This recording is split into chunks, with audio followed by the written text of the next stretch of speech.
Éric, pourriez-vous nous parler de la loi Pacte et du lancement officiel que vous avez fait le 1er octobre? Alors tout d'abord, effectivement, nous avons lancé notre produit Perrin au 1er octobre de cette année. Notre lancement s'étale sur 6 semaines et représente environ une trentaine de réunions sur toute la France, regroupant près de 3000 courtiers ou CGP.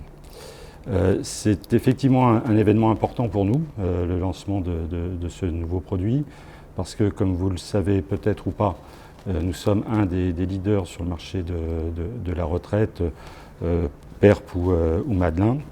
On est dans les 3 ou 4e opérateurs sur le marché français, donc évidemment c'est pour nous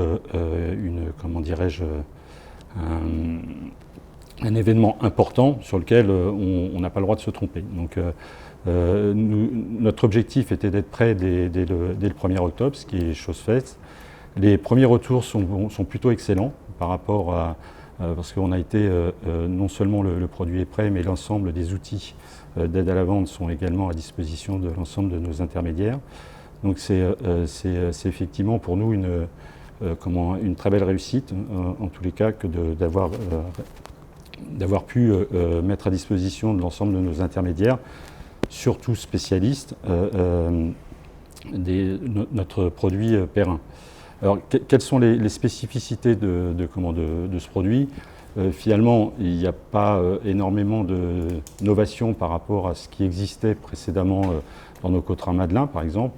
On y retrouvera l'ensemble des supports disponibles sur tous nos produits, d'ailleurs Swiss Life, environ 600 supports.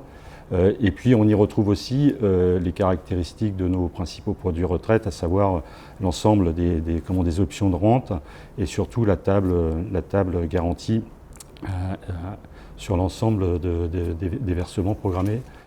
Éric, vous avez été le premier, il y a une dizaine d'années, à sortir des taux de rendement différents sur le fonds euro suivant la proportion d'unités de compte. Avez-vous eu raison à l'époque?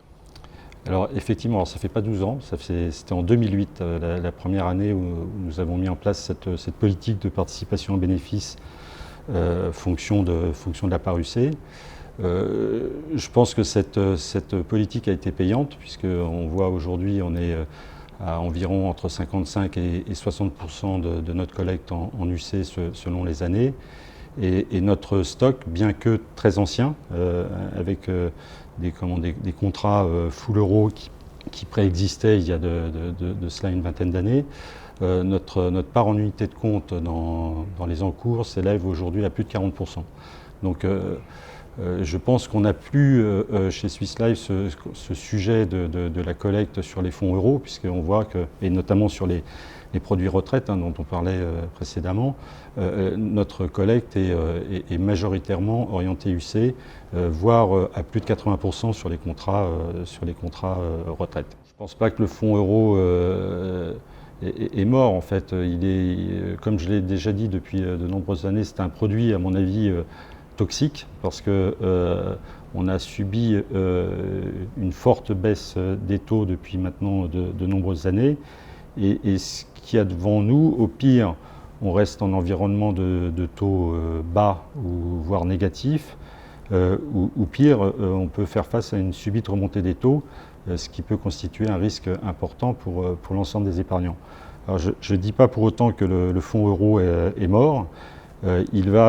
Ses performances vont continuer à diminuer de manière sensible pour atteindre des montants qui seront, des rendements qui seront inférieurs à l'inflation, certainement, et c'est déjà le cas d'ailleurs.